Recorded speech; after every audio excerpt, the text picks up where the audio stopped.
Hello, this is me. I'm Owen Jones with a very hyperactive cat called Rickman, who hopefully won't attack the camera. Welcome to this Guardian live event. I am a columnist here at the Guardian.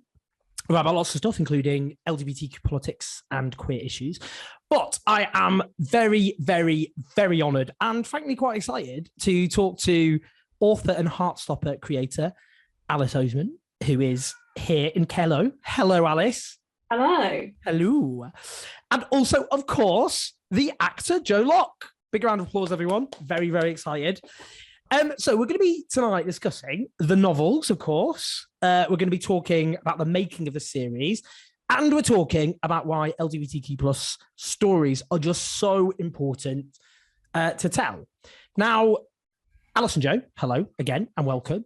Hey. Now, before I ask my first question, what I'm going to do is I'm going to chat for a while. We'll work out how long I'll chat for, but we have so many questions. This is a very excited audience, to say the least. I am as excited as the audience, so I can tell you there's a lot of excitement here.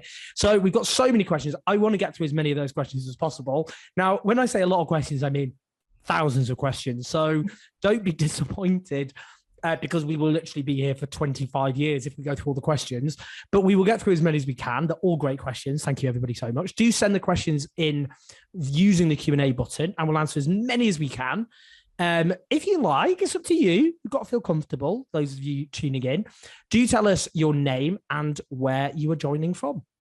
Okay, guys, let's start this vicious interrogation. It will be very aggressive. I'm sure I'm very intimidating, as you can see. Very intimidating. I'm going to ask some very basic questions. I'm a geriatric millennial, so I grew up. That means I'm old. So I grew up in the 90s. Well, I would say queer representation on television was limited. It was often about tragedy. It was often very one-dimensional. Alice, I just want to start. I mean, for you, what was with the novels in the series? What, in a sense, what did you feel? Was there kind of, you felt there's something missing here? There's a way of telling stories about young LGBTQ people that's missing, and is that what you were thinking, and what was for you missing?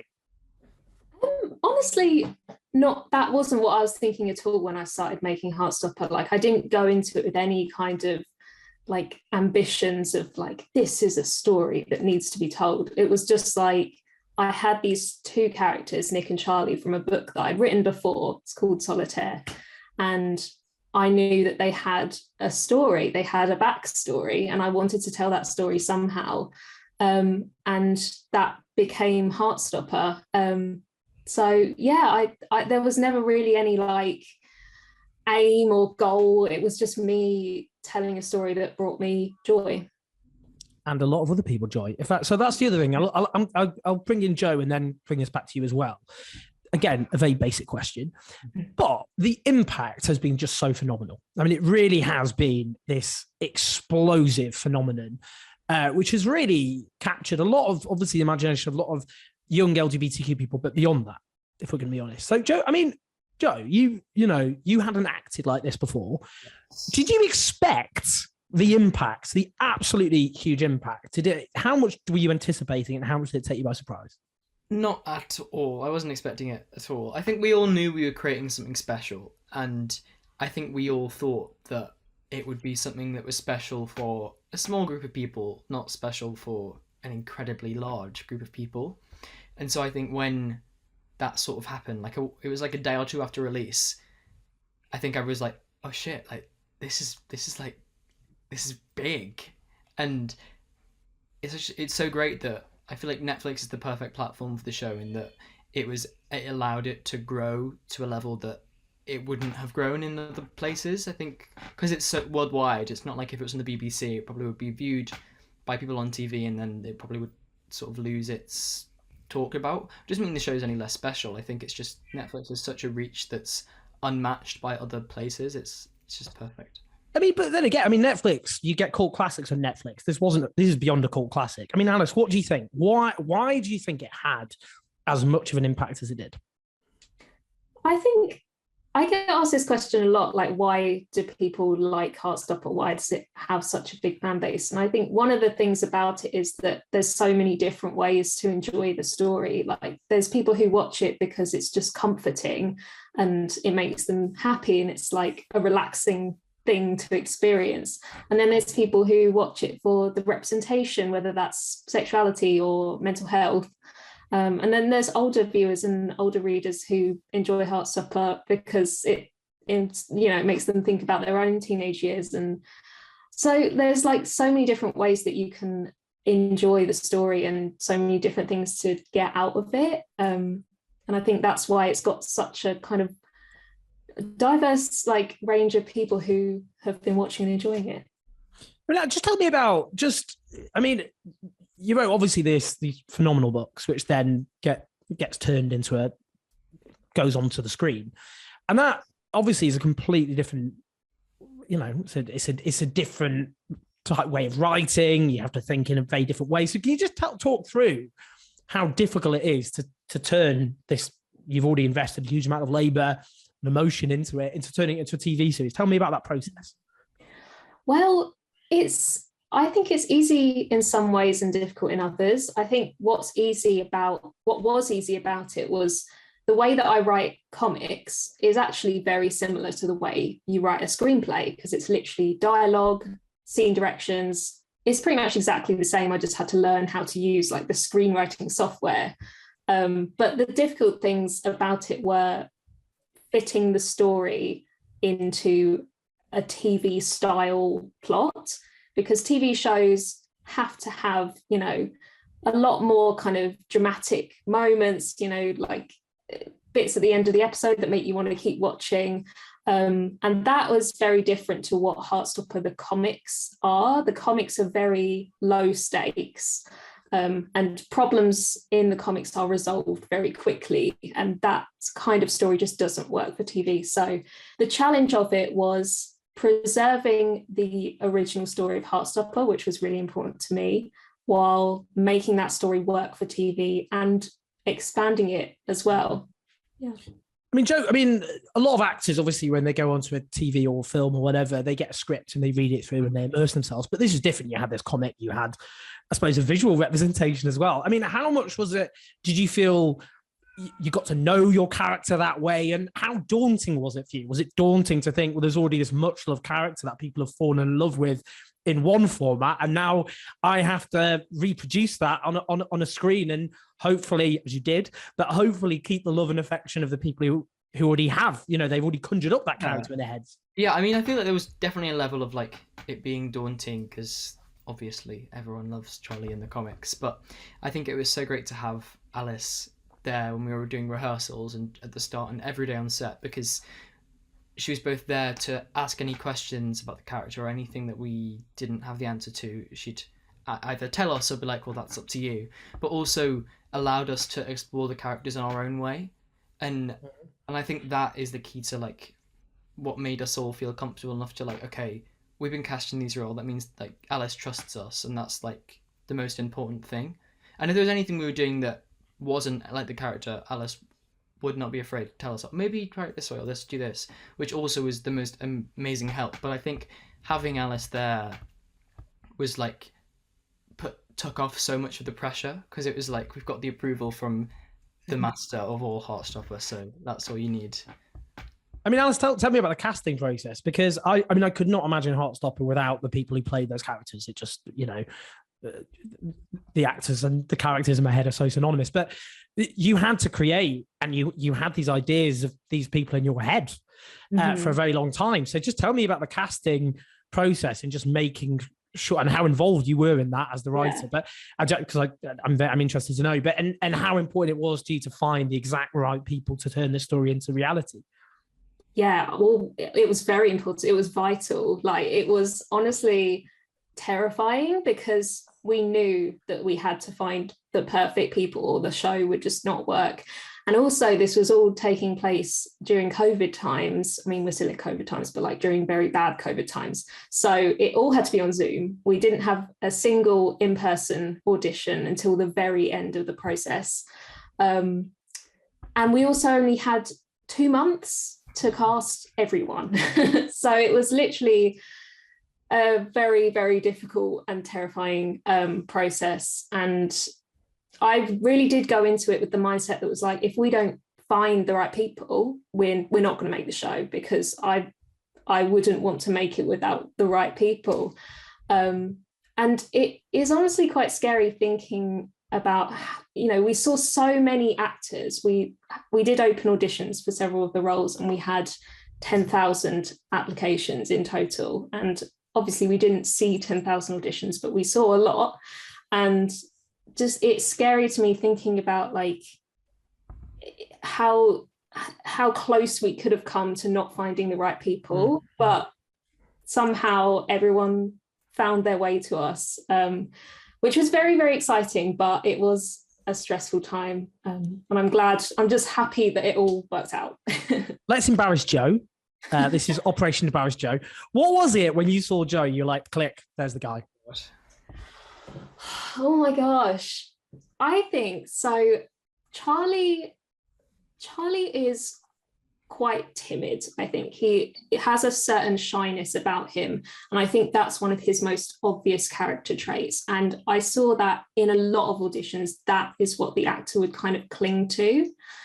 But what people don't often sort of recognize about Charlie is the sort of inner confidence that he has in who he is and like what he wants. And the thing that I really felt from Joe's audition was that he got the balance of those two sides of Charlie. Like immediately I could feel those two things coming together, and that was just Charlie. Like I could just immediately see Charlie in that audition. So yeah, Joe, you're brilliant. So, Joe, tell me about, I mean, first I'm just interested to know, obviously, what it was, you've got the part, what that was like, but also it's very striking, and everyone says this, I know Alice and the others, that you all just got on really, really well. You had great chemistry. That does not always happen. I know this as a fact, doesn't happen all the time. People have to work their way through it, but obviously that. So just tell me a bit about that, the friendship, how quickly you all kind of gelled and how that helped the chemistry. So yeah, two questions. What it was like getting the part, that moment, and then how quickly you gelled. Well, getting the part was a very crazy 2 months, because I went from like having this one track of my life, my whole life, always wanting to be an actor, but never thinking it would happen because I was from the Isle of Man and no one ever succeeds. And I saw so many of my friends go to drama school and then just come back and work in an office. I was like, I don't want to do that. I want to leave the island as quickly as possible. And so I found out I got the part because I went to Windsor for the final audition, and it was during COVID, and the Isle of Man had really strict isolation rules. So I had to go home and isolate on my own for 2 weeks in my house. Like my parents had to move out. So I got the call from my agent at like 6 p.m. He was like, I don't know anything yet, but I'll let you know as soon as I do.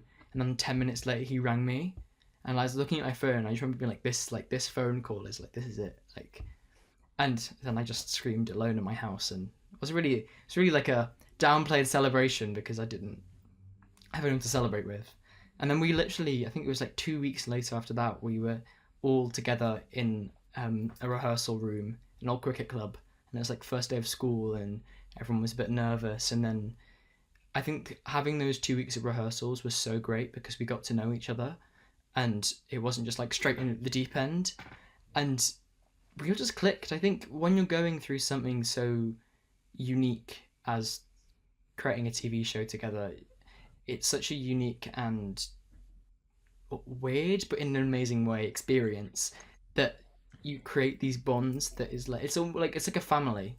Like it's more than friendship. It's an experience that's so profound in all of our lives that it's bonded us all for life. And yeah, they're some of my favorite people in the world. Oh, guys. Representation. I'm really interested in this issue of representation because often, representation full stop. If I think back to Queer as Folk, very different show, but in the 90s, that was the big LGBTQ show. It did make a big impact. That came out when I was 14. I told you I was old. But it was very dominated. The whole cast were just essentially cis white gay men. And obviously, these are much younger characters, but there's such representation there. You have, obviously, gay guy, bisexual. You have a young trans woman. You have lesbians, you have people of color. So Alice, just talk me about that process. Why is that so important, representation? Because, people like myself dominate often the LGBTQ spectrum in culture and elsewhere. I think that's just something that's been really important to me as I've been writing books. Just thinking about the people who read my books and the people who come to my book signings. it's such a diverse range of people. Why wouldn't I try to celebrate that diversity in the books themselves? And I think in Heartstopper in particular, it's a story about, you know, celebrating who you are and finding your identity and showing that there are a diverse range of experiences of all kinds is really important in a story like that. So you're not presenting this story and saying this is the only way to be queer or whatever else. And so people can access the story from all different angles. Yeah. Joe, just, you know, because you always wanted to be an actor and then you suddenly catapulted into what became obviously this tremendous, sensational success. Just when people watch a TV show, obviously it's all put together very well and it just flows very quickly, but you're surrounded by this massive crew, cameras, you're stopping, you're starting, you're doing takes, you're probably fluffing your lines quite a lot and then having to, and maybe occasionally laughing and corpsing. Tell me how did it, you know, that must have been very daunting. So how quickly did it take to get used to that? And particularly when you're trying to show affection and, you know, moments of affection in what is a love story. Just talk us through that process. Yeah, I mean, it was definitely the most weird. The first 2 weeks, it was the weirdest 2 weeks of my life, I think. I had no idea what was going on, but I think having Kit as the other lead was just so helpful because he's so experienced and knows so much what he's doing, and he's so calm and collected and such a nice person that I felt instantly any questions I had or any worries I had, I would just ask him and he'd tell me without feeling embarrassed. I feel like there was a few questions what does that person do? You'd be like, Joe, that's the director, he's in charge.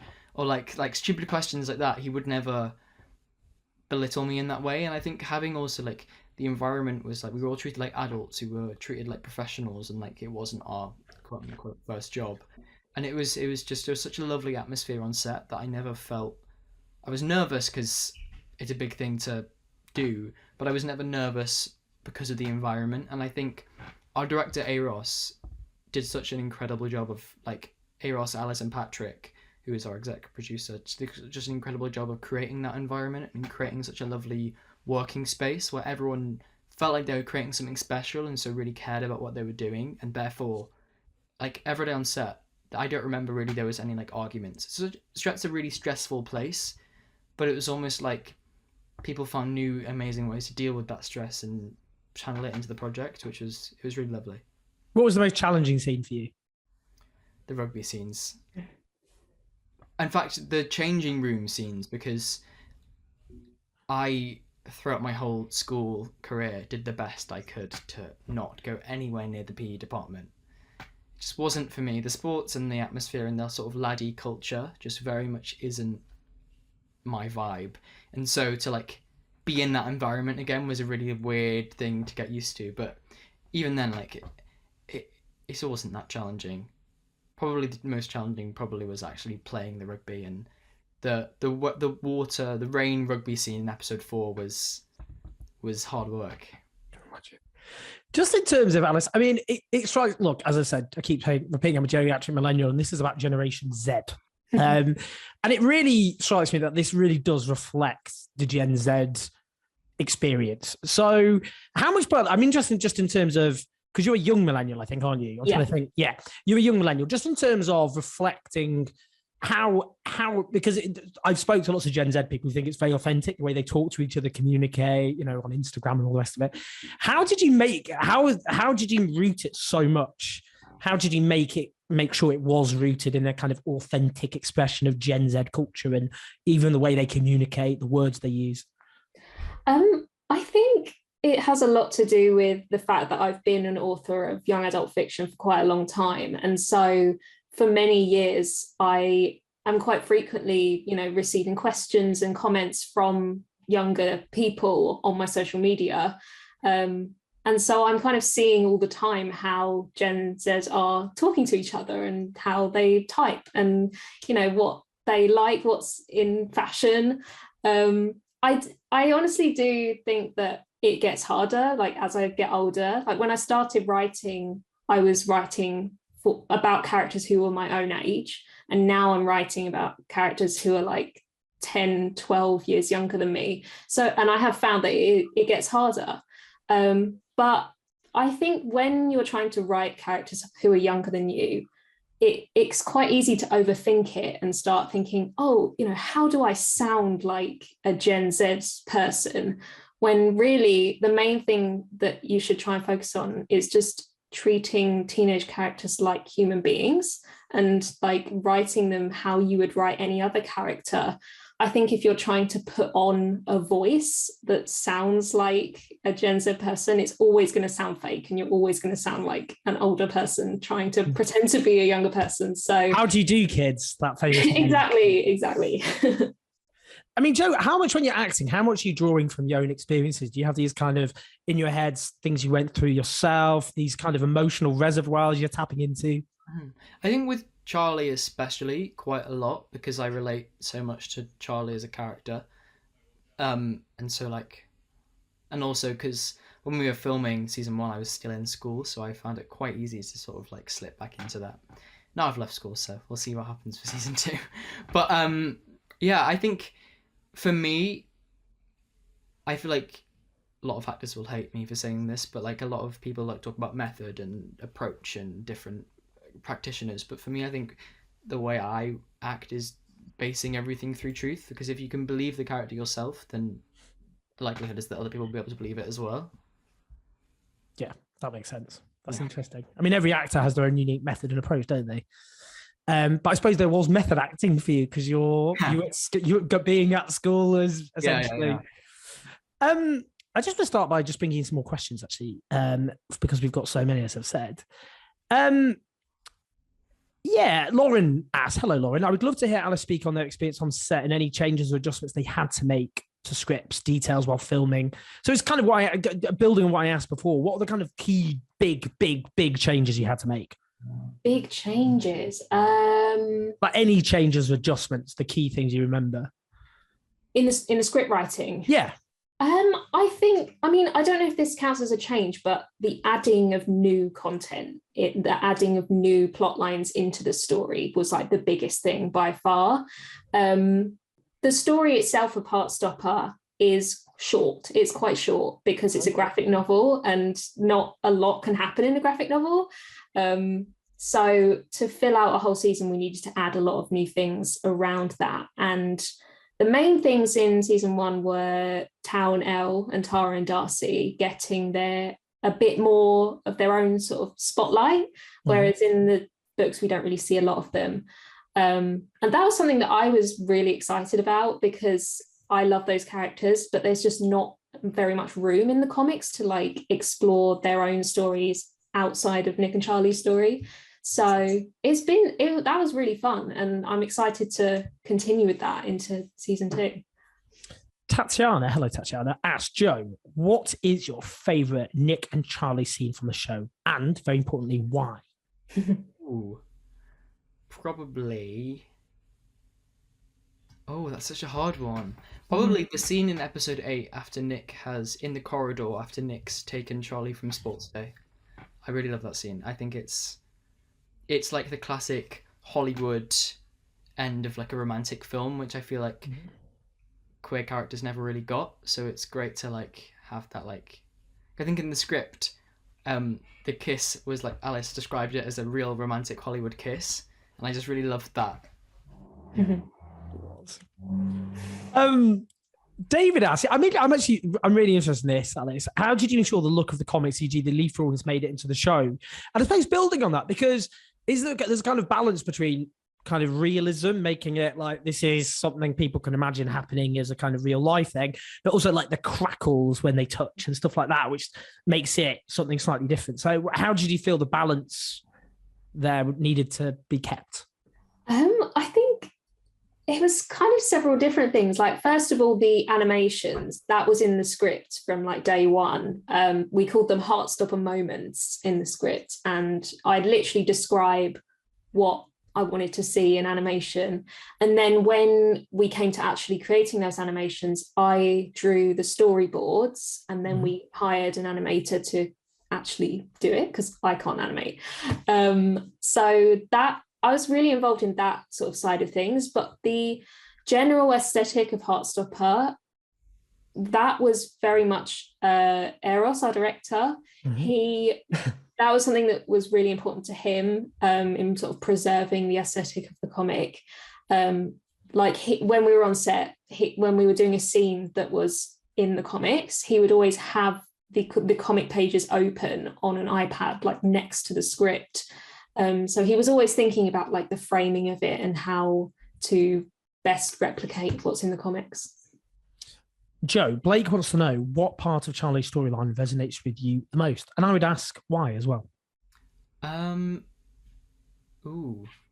Probably his constant overthinking of every single thing he does and every interaction with everyone, because I do the same, and I think that being able to play Charlie's helped me like realize I do that, and also helped me sort of try and not do that. And so like to be able to find that aspect for myself through learning a lot about Charlie was really quite nice. Yeah. Stephanie asked Alice, I think I'm really interested in this as well. Are any of the characters based in part by you or anyone else important to you? I mean, are they maybe, I don't know if you can even say this, are they kind of directly based on someone, or are they pastiches, kind of combos of people? No, none of my characters are ever based on real people, because if you do that, the real people will always find out. Orcs. Yeah.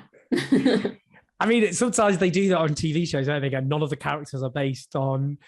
So, like that's when they actually are based on real people. And yeah, I know. Yeah, and they're trying to avoid being sued. Yeah.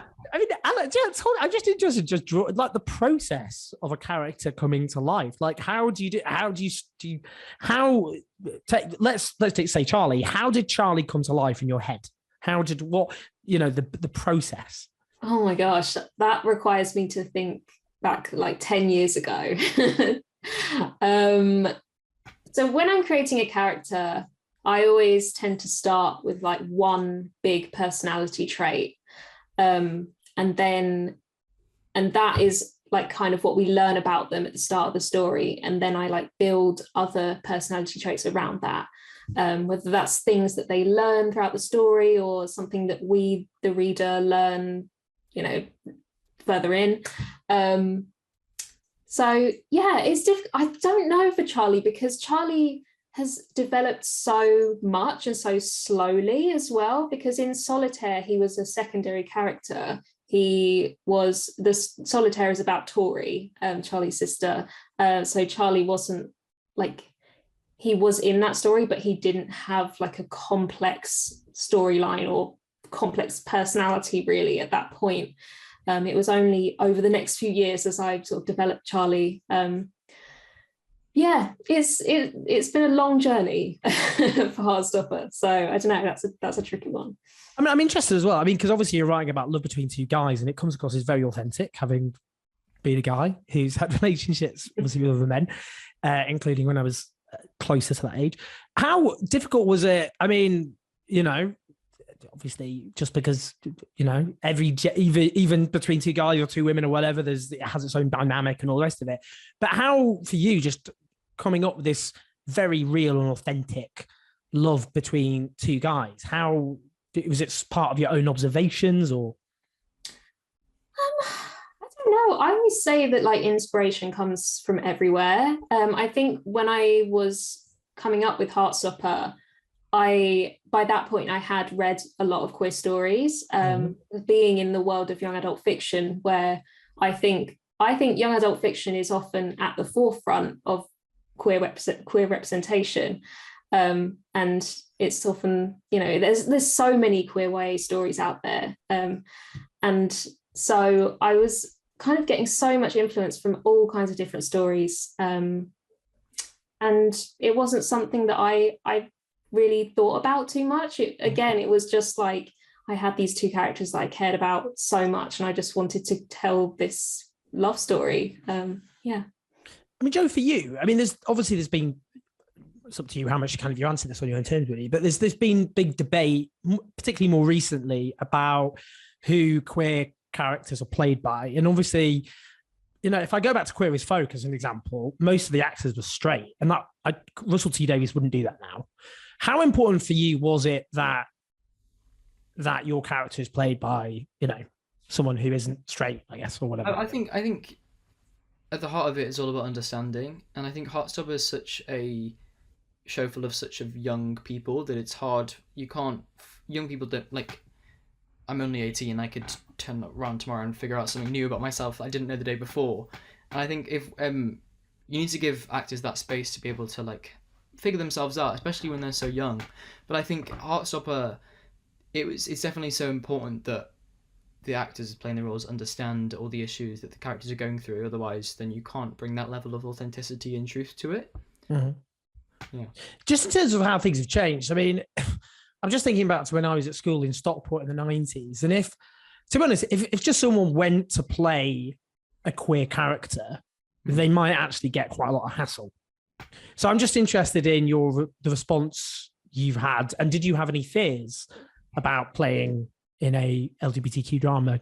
No, I all my friends are very supportive and amazing people. So I'm never really worried in that regard. And I think I'm really lucky for that. I've always had such accepting friends and family and supportive group of people around me. But I don't necessarily think that would have applied to everyone.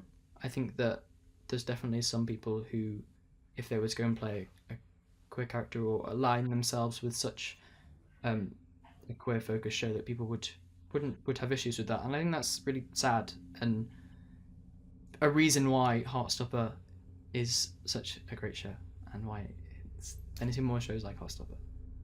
Definitely, amen to that. Alice, Sophie wants to know, which scene were you most excited about seeing come to life from page to screen before filming, and which scene was a surprise gem you didn't expect to love as much as you do? Oh, that's a good question. I think the scene I was most excited about was the first kiss scene, because that is my favorite scene from the comics. I just love how I ended up drawing that, how I wrote that scene. And we kept it so close to what it is in the comics. It's almost exactly the same. So seeing that come to life was literally like magic. It was literally just like taking what is in the comics and transforming it into real life. A surprise gem. That's a good question. That is a good question. Well, no, these are all very excellent questions. They're keeping you on your toes, this audience. Oh my gosh. I think it's got to be the one that Joe said earlier, the epee scene in the corridor, because that's totally new. Not at all based on anything that's in the comics. And also a fun bit of trivia about that scene is that I fully rewrote it 1 week before we shot it. I had like, sorry. How incredible is that? It's been that good. It was like, I had done all the scripts properly in advance, like, which is, as I've discovered, that's actually quite rare for TV to have the scripts all done and complete like before the shoot starts. But that one scene, I just knew that there was something off about it. And so like we got really far into the shoot and suddenly I was like, I need to change this scene. But yeah, I'm really glad that I did. You write it in the bowling alley? Yeah, I was sitting in the bowling alley like with my laptop. How incredible is that? Is that how you often do it, Alice? Do you often find yourself like, rather than just being in your room or whatever, but actually being in the setting where you're actually writing helps? Not really. Honestly, normally I'm not that person. I need to be like in my office or on my sofa, like with absolute quiet, no one bothering me. But in that case, that's what happened. Joe, I'm going to ask you this question as well, Joe. You've already kind of partly answered it, but what kind of view were you most excited having read the comics to see brought into life, other than anything you've discussed already? I think the snow scene, because it's sort of the first time that you see like the sparks between Nick and Charlie and like blossoming into more than a friendship. And so yeah, I was really excited. And I was also just excited to see how you would film a snow scene in the middle of April. Yeah, but it was a really fun day, and that was the day the cast announcement happened. So it was like a fun day that I remember for many different reasons. We're talking just in terms of the content. We've got some of these great content here, questions that is.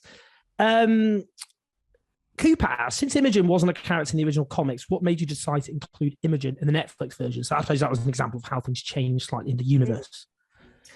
Yeah, Imogen, kind of, we needed some plot. The main reason that we needed Imogen in there was we needed some more obstacles for Nick to face in his kind of coming out journey.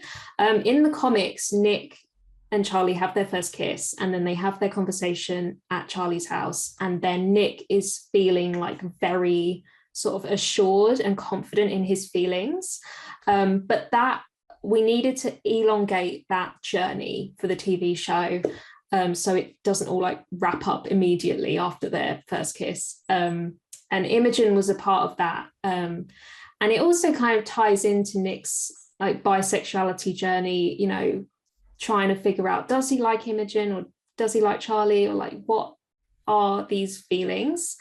So yeah, that is kind of why she ended up in the story. And I ended up really, really loving her as a character. I'm excited to bring her back. Definitely. Amen. Definitely agree with that myself as a viewer. Joe, this is quite a niche question, but I want to know the answer to it, and I can abuse my position as the chair. So Rosanna asks a great question. Was the milkshake actually bubblegum flavour? Because that does sound grim. And people, I mean, a lot of people are asking if you actually like bubblegum flavour. I have to say, I'll use a mank expression to go up with. That sounds proper rank.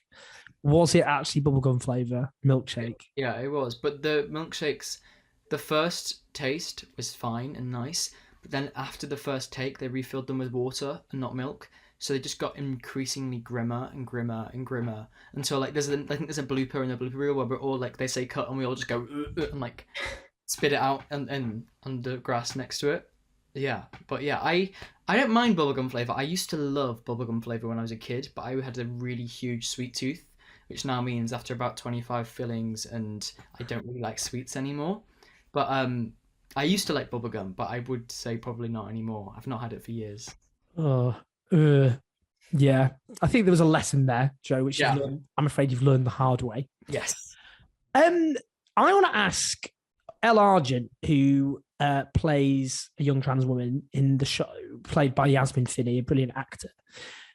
Alice, I mean, we are in the middle of what I would describe as a really vicious anti-trans moral panic, which is very similar to the anti-gay moral panic of the 80s and the 90s.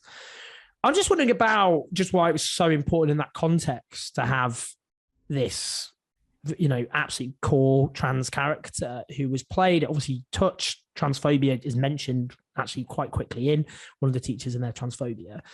And just in terms of, I would say, the generational divide, because, you know, there is a generational divide. I mean, there are exceptions. My mum is 70, a great trans ally, but there is a generational divide in this country. So, and a lot of Gen Z trans rights, they take it as an article of faith, like anti-racism or opposing homophobia. So just tell me about, just in terms of that character and what I guess the response shows in terms of maybe hopeful changing attitudes amongst younger people.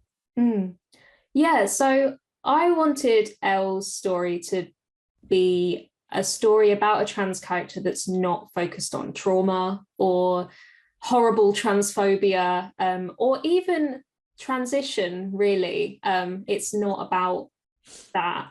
Its focus is more on starting a new school and making new friends, and oh no, maybe she has a crush on her friend. What's she going to do? And that was really important to me. Like, I think all kinds of trans stories are so important, and we need more, and all different kinds, all different types of stories. We need more stories about trauma, more stories about transition, and more stories that aren't about either of those things. But that is what I wanted to do with Elle's story. And I think, I mean, from the teens who watch Heartstopper, everyone loves Elle. Like, I think it is interesting you said about the generational divide, because I guess from Heartstopper viewers, I've seen nothing but love for Elle. Yeah. I mean, Joe, I'm just interested, you as a much younger person than myself, in terms of, do you think, because Elle has so, in the character does actually, I mean, Alice is absolutely right, it's very important to avoid the kind of trap, you know, again, gay characters in the 80s, it was 90s was tragedy you know, what I thought was brilliant about Heartstopper is it shows young people with challenges and obstacles, as all young people have, but they can overcome them to be happy. And that's includes with that. So just wondering, in terms of your generation and the kind of approach to your fellow trans siblings. What was the, sorry? Oh, that wasn't really a question, was it? Yeah, in terms of, I'm interested in kind of what, do you think it authentically shows? Oh yeah, how trans people are accepted more amongst younger people? Definitely. I feel like you said before, like I feel like my generation includes trans rights in like the no if no buts, like especially in like everyone I would surround myself with in my life. I'm really proud of my generation in that I feel like we're the most accepting generation yet, and obviously there's still ways to go, but in general I think that most people would include trans rights as a non-starter, and I would hope that other generations can look to the future and see how they should act. My own view is Generation Z are going to save the world, so no pressure there. Alice, just in terms of questions, actually, just literally flooding in now. But Jamie wants to know, lots have happened since Heartstopper came out. What part of the journey are you most proud of? Wow. Oh my gosh. I don't know. That's a big question. I think what I'm most proud of is probably just having the courage to start the comic. You know, I was the only person who did that, I guess. Like, I wasn't being paid for it at the time. It was just like a passion project that I really wanted to do. And I didn't know if anyone would read it. I didn't know how popular it would become. Just like past me having the courage to like put the comic out there for people to read. Yeah, I'm really proud of that. You see, everyone watching, we have not given them the questions in advance. You're keeping them very much on their toes. Joe, what are you most proud of? You had time to prepare them, at least unlike Alice. We just dived them. I don't know. I don't know. Making my mum proud of me, probably. Oh, Joe. What? My mum, yeah. That's the sound of my heart breaking into tiny little pieces, which I will collect after this is finished. Lena wants to know, Alice, what art style has influenced your own personal art style? I think an entire teenage life of growing up with manga is the main influence in Heartstopper. When I was at school, I would go to the library and just read all of the romance manga that they had in there. And like, I think my art style, if you are a manga reader, like a romance manga reader, you can really see how inspired it is by that. Great.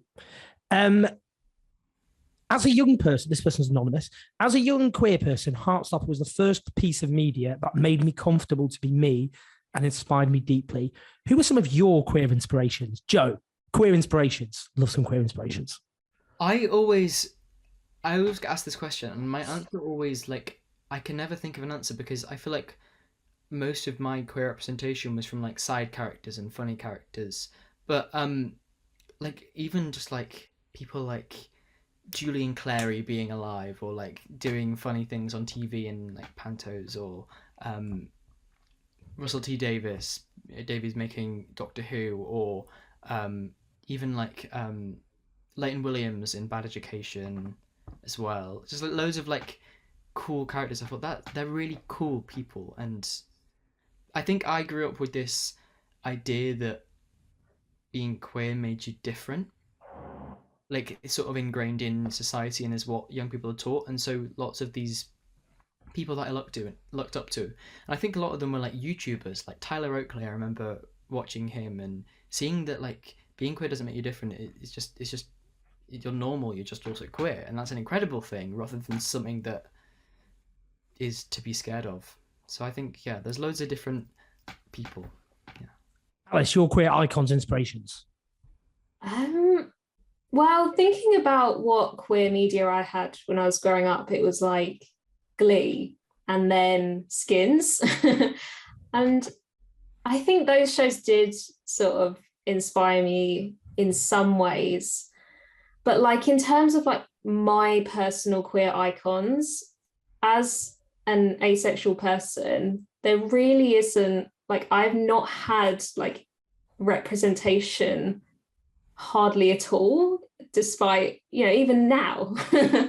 But I think one person who I do have to shout out is Yasmin Benoit, who is an asexual activist in the UK. And she's just very inspiring to me, like everything she's doing, everything she posts about, just, she is like possibly the only person who I know of who does make me feel really empowered. So shout out to her. Amazing. Joe, what would you give young Charlie as any advice? This is from Emily. If you could give younger Charlie any piece of advice, what would you tell him? I don't know. Probably that he doesn't need to worry about things, but then I also think that like Charlie's journey that he goes on, he learns those things himself, and that's really an important part of it. Yeah. I think I'd just give him a big hug. He deserves a big hug. Evie wants Alice to answer if you could chat to your 18-year-old self in real life, IRL, who was in the midst of creating the solitaire Heartstopper universe. What kind of tips or advice would you give to them? What tips and advice would I give my younger self? I don't know, because I was a very, very like anxious child, and like I would love to like encourage my younger self to kind of just experience things more. I think like I really hid away from life and that's probably why I became a writer. But yeah, I think I would just like to sort of reassure myself that like people aren't judging you all the time, you know, be brave and like go out and do things. It's okay. Oh, where was I here? Oh, here we go. Yes, I like this one. This is for both of you. Start with you, Joe. This is from Samantha. What have you guys been doing for yourselves to get away from the pressures of social media and just trying to keep your mental health positive in general? I love the show and books. I love you both and wish you all the best. I've had to delete Twitter a few times over the last few months, most recently last week. But just making sure I don't, like, setting myself limits on social media is really important, because I think at first I found it like so overwhelming yet also so hard not to like just spend all day just scrolling and looking. And then I think I would read 100 really nice comments and then one really like not very nice one, and that's the one I'd remember. And I was like, why are you doing that to yourself? So I think having a healthy relationship with social media, and I don't think I have a completely healthy relationship with it, but on being on that journey, I think is the one thing I've done to sort of make it not too overwhelming. But it's all mostly amazing, and I love reading people's messages and comments and how they've enjoyed the show and how much it's meant to them, because it means equally as much to me. So it's nice to, yeah. Alice. I definitely need to take a page out of your book, Joe, because I'm so addicted to social media right now. I feel really addicted. Can I just? Okay, good. That makes me feel better. I mean, I struggled. I've always struggled with like taking breaks and like self-care and, you know, taking time off work. That's just something that I've never ever been good at. And I'm finding that really difficult right now because I'm so busy and like I've got season 2 to write, and there's loads going on. So just like trying to like spend time with my friends and family where I can is really, really, that's probably the one thing that I find helps me the most, because when I'm spending time with other people, I physically can't like check social media and I can't be like doing work. So yeah, trying to do that as much as I can.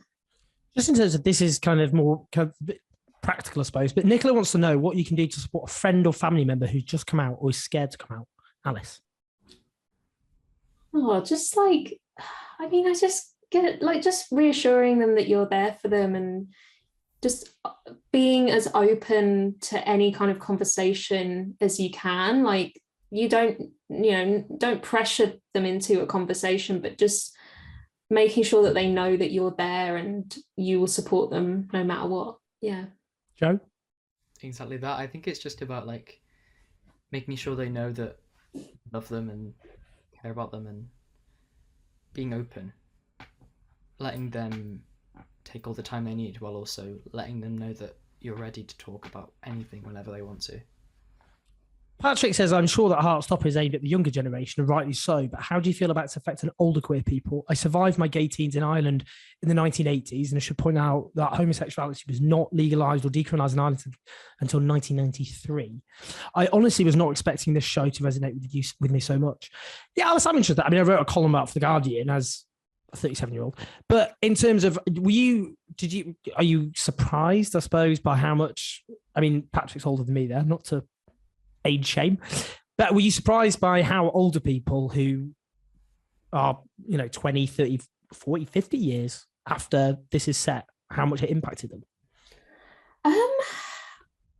To be perfectly honest, not really. Like, Heartstopper has always had older readers, and in fact it's been a conversation for many, many years about the fact that adults read young adult stories, as I've come from the world of young adult fiction, obviously.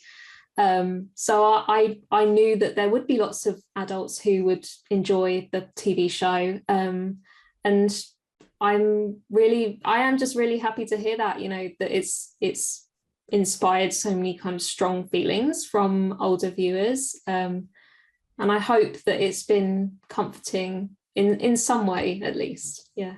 I mean, Joe, I know you responded to Scott Bryan, who wrote an article for the New Statesman as a gay 14-year-old. I needed a TV show like Heartstopper.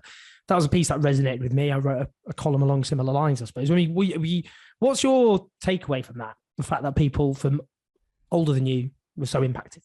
I think it's really wonderful and yet quite sad in a way, because it makes you realise how little representation like Heartstopper there has ever been.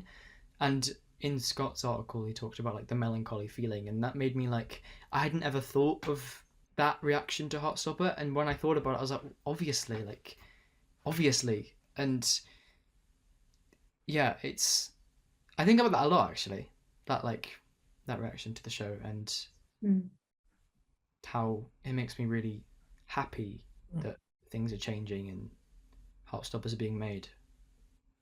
I love a niche question. This is for you, Alice, from Chris from the Czech Republic. Can I ask about the significance? Lighting colours play a very important role throughout the series.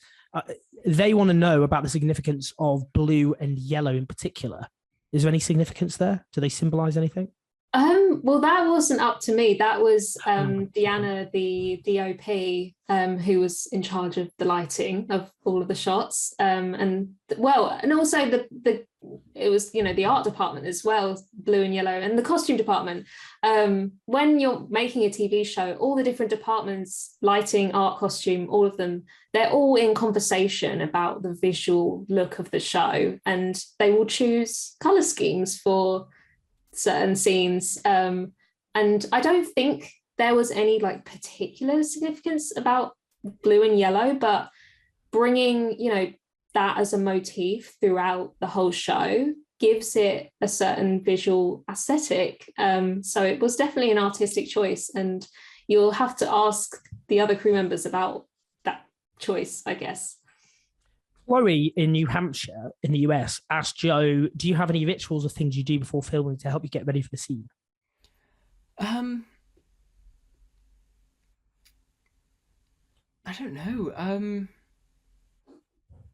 I always make sure I'm in the room, because I think a lot of the time there's so much sitting around when you're filming that you sort of like, you go on your phone, and you're like somewhere else. And so before we would do a take, I'd always make sure I was like in the zone of the character, what Charlie's thinking, what he's feeling, what's happened in the scene before, what's happened in the scene after, because some days we'd be filming the last scene of episode 8, and then I think one of the last shots we did at the school was the first shot of episode 1.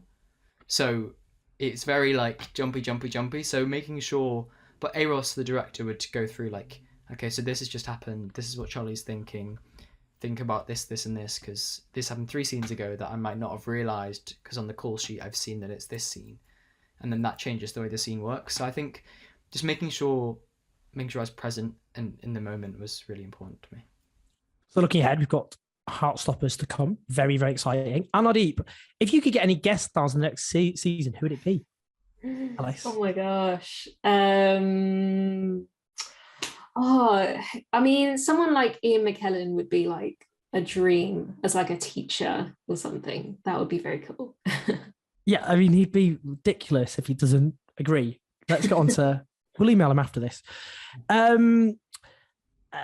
Is there anything you can tease about what you have in mind for the upcoming seasons as Dakota?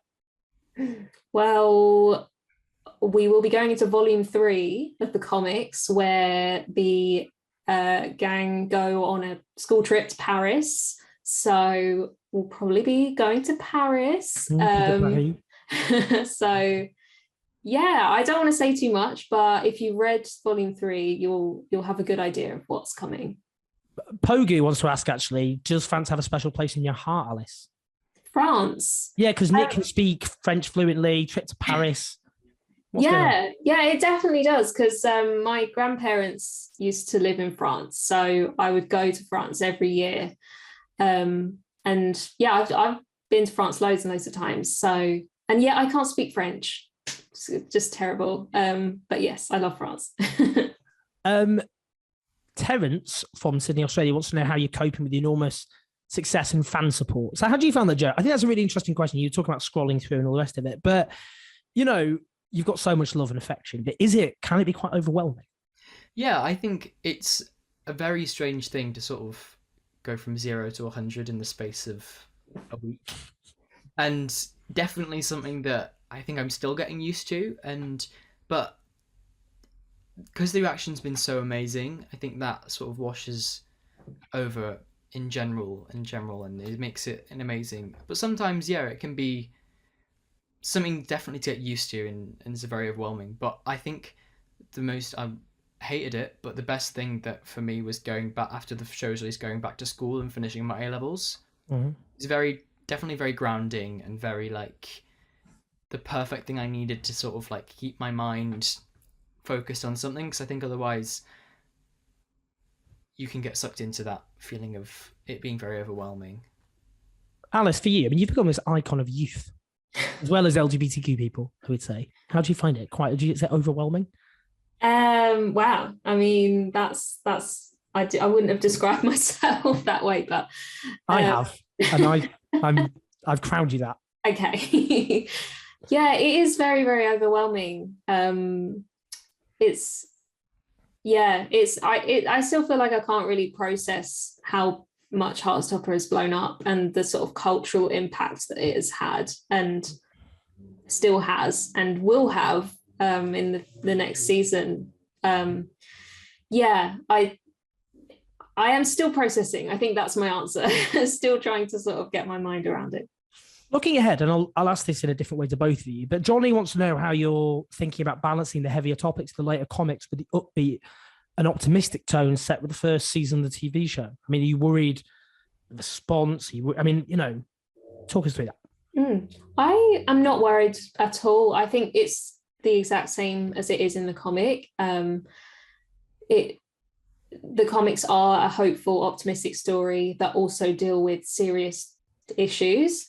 I think a lot of people's reaction to the first season of the show was, a lot of people called it pure and like innocent and like super happy, cheerful, joyful story, which it is at times, but it's also a story that has bullying and it's, there's sexual assault in the first episode. There are serious things that happen in Heartstopper, but just the tone of the story makes it feel optimistic and hopeful. And that will continue into the next seasons. I mean, Joe, how do you feel? I mean, it's going to be a new challenges as an actor. Yeah. In terms of what happens. So talk me through. I mean, how are you feeling about that and how are you going to approach it? I think I'm excited to talk about the more serious aspects, because I feel like what Alice I was gonna say the show, but it is Alice, has done incredibly well, is like telling these serious topics through this optimistic lens.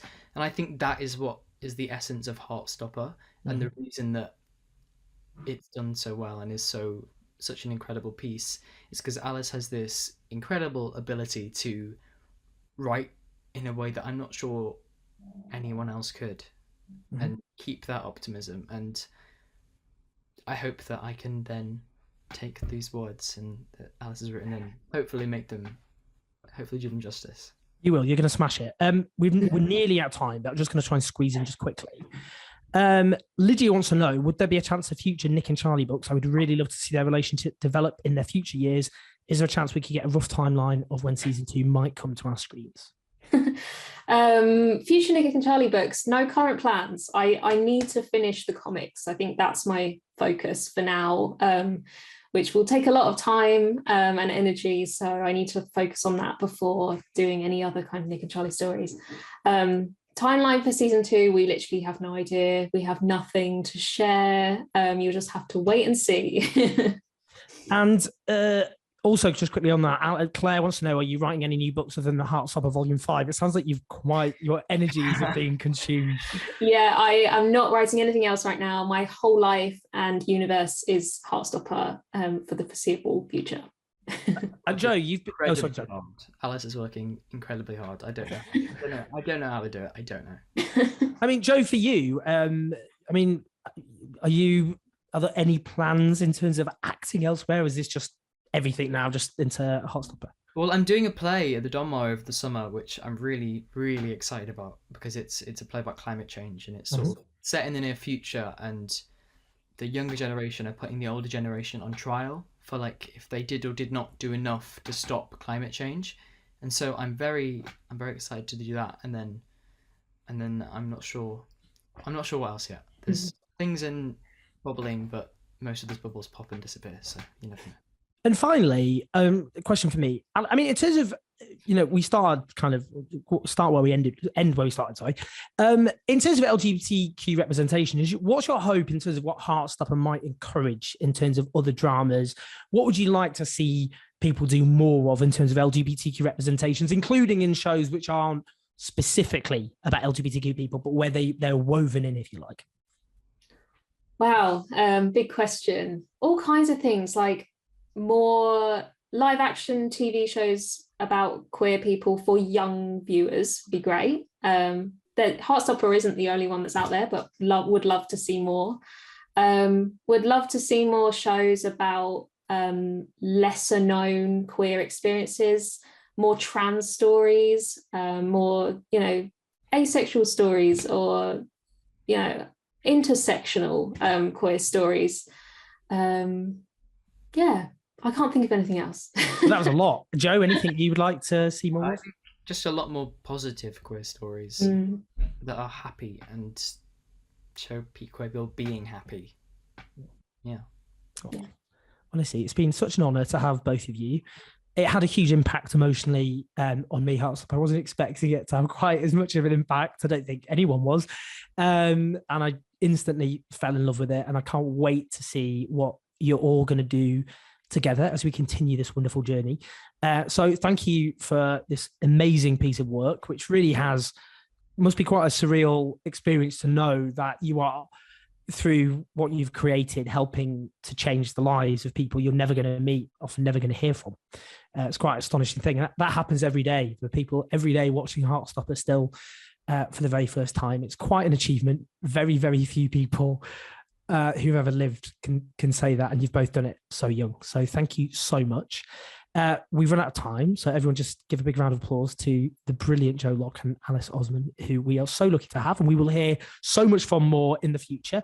I hope we were able to answer some of your questions. We answered a lot there, to be fair, because they were very pithy answerers, which not a lot of guests are. So thank you so much for a brilliant conversation. Now, Guardian Live's got so much more coming up, including some great LGBTQ stuff.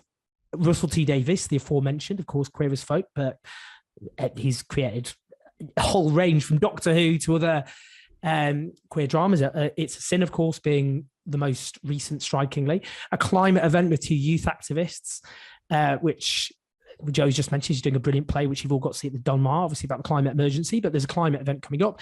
So you can find out more if you go to theguardian.com/Guardian Live. So that's theguardian.com/Guardian Live. We'd love to hear what you thought of this event, so do fill out our survey at the end. And lastly, thanks for joining us this evening, and a huge thanks to the wonderful Alice and Joe once again. Good night, everyone. Thank you. Bye, guys. Lots of love.